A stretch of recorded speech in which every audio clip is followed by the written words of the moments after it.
Hello, welcome for joining me for another flipped classroom notes video.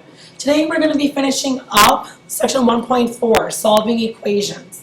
The difference today from what we did in the first section is now solving for a variable. So instead of a number answer for a variable, basically we're going to be rearranging a formula, okay?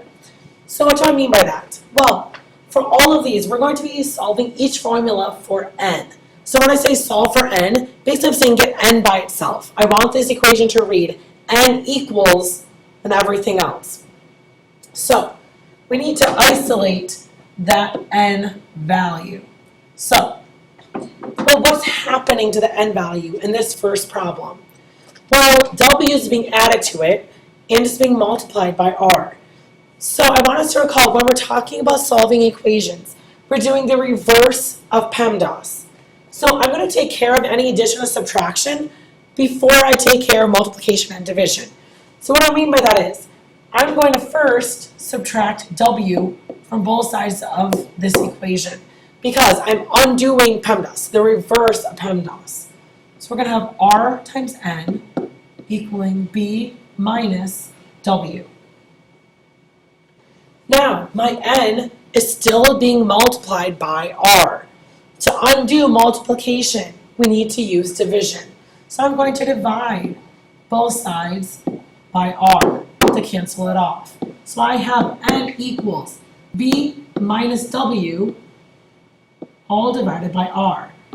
And I have what I'm looking for. I was trying to solve this equation for n, well, I have n by itself. That was my goal here. All right, now this next one looks a lot more complicated. 2/3 times a plus b times n equals b minus c. So again, our goal here is to get n by itself. Well, there's our n value right there. So what I'm looking to do is get it by itself. I need to undo everything that's being done to it. Well, this time nothing is being added or subtracted from it. I just have things that are multiplying it, okay? Now again, here, instead of thinking, oh, I need to distribute when you see those parentheses, because that's usually your first thought. Instead of thinking that, since our goal is to get n by itself, I can just start dividing all that stuff off. Distributing here will actually complicate what you're trying to do. So the first thing I'm going to do is I notice that a plus b is multiplying my n. Well, I'm going to divide both sides by the a plus b to get it to the other side. So it cancels it from over here. So we have 2/3 times n equaling, now the a plus b is on my other side. I divided it off. Now, same thing, my n is being multiplied by 2/3. Well, to get rid of it, that means I have to divide by 2/3. Now, dividing by 2/3, dividing by a fraction. I want you to think, hopefully you remember, that is the same as multiplying by its reciprocal. So, instead of dividing by 2/3, I'm going to think of it as multiplying by 3/2 to cancel it from that side of my equation. So n equals, so I have 3 and b minus c on top. On the bottom I have 2 a plus b. And again, now I have my goal. I have that n completely by itself.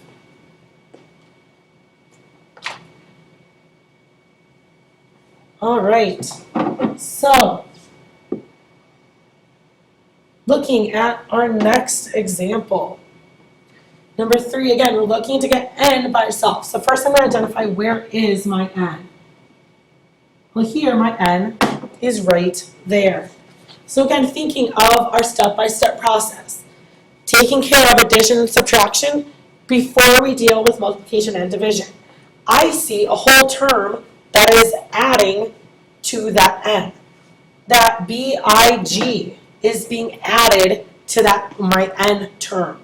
So I'm going to subtract off big from both sides to cancel it off.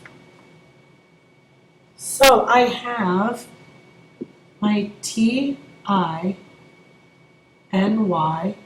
equals tig minus big. Subtracted it over to the other side. All right, now we can start dealing with multiplication and division. So again, identifying that I'm trying to get the n by itself.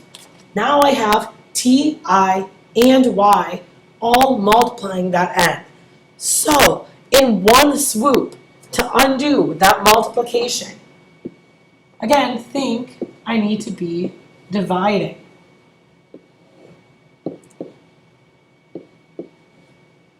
All right, and in doing that, it cancels off the t, the I, and the y from that side, and I'm dividing it by the whole other side.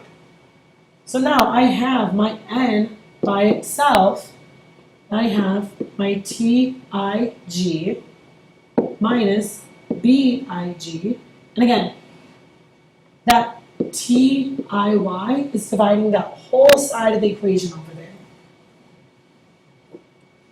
And now, once again, I've done what I needed. I've gotten the n by itself. All right, looking at our next example, number 4. So, f sub 1 times n minus f sub 2 times n equals big F. Now this time, I want you to notice we have a slight problem. This time, we're trying to isolate n. Well, n appears twice in this formula. So that's giving us a little bit new of a problem to deal with. When your variable is expressed in more than one term, what that means is you can factor it out. So remember, we've already talked about the distributive property. Well, here remember, the opposite of the distributive property is factoring it out. Because it's in both of those terms, I can actually factor it out front. And so I'm left with that f sub 1 minus f sub 2. Because I'm doing the reverse of distributing. I am factoring it out, both of those terms, because it exists in both. Okay?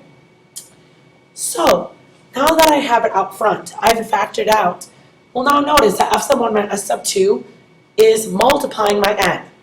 So, undo multiplication. Again, what we're talking about is division. So I divide both sides by the whole thing, f sub 1 minus f sub 2.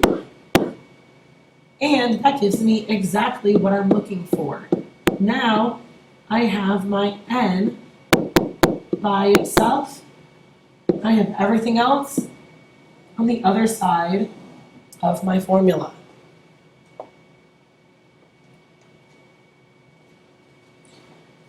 All right, looking at the next one, number 5. So here, at first, it looks like it's going to be pretty complicated. We have the n in both terms. But what I want you to realize is this time, notice the variables. Cn, Cn, both have a denominator of 3. These are actually two like terms. We can actually end up combining these. We can just add these together. 2/3 Cn and 5/3 Cn. Well, that's going to combine to be 7/3 Cn. So in this one, what I want you to recognize is you can actually combine those like terms. Because the variables are all the same, it's being divided by 3 on both, so those are two like terms. Just add them together. So we have 7/3 Cn equals r over z. Now, our goal here is still the same, okay? We're looking to get that n completely by itself. So, what do we have to do that? Well, what I'm looking for us to do is first, let's get rid of this 3, okay? I think it's going to be a lot easier to consider without that 3 dividing everything. So I'm going to multiply both sides by 3. So I'll cancel that. So I have 7cn equals 3r over z. So by multiplying that 3 over, now still looking for that n, but I think it's going to be a little bit easier to see the final step. So taking care of multiplying that 3, well now we still have 7c multiplying that n. So to undo that, how do we undo multiplication? Well, we are going to divide. So we're dividing both sides by 7c. Now, when we do that, when we're dividing, we have 3r, well, really, remember, we can just add that in to the denominator that already exists, okay? So since we're dividing by 7c, we can just add that into the denominator that we've already got going, all right? So that gives us 3r divided by 7cz. And we've met our goal. We have n completely by itself now. Now, in terms of the last one, I'm going to save that last one for us to go over together in class. So this is going to end this notes video, end section 4, okay? So thank you for joining me. And when we get back to class, we're going to wrap up with doing number 6 together.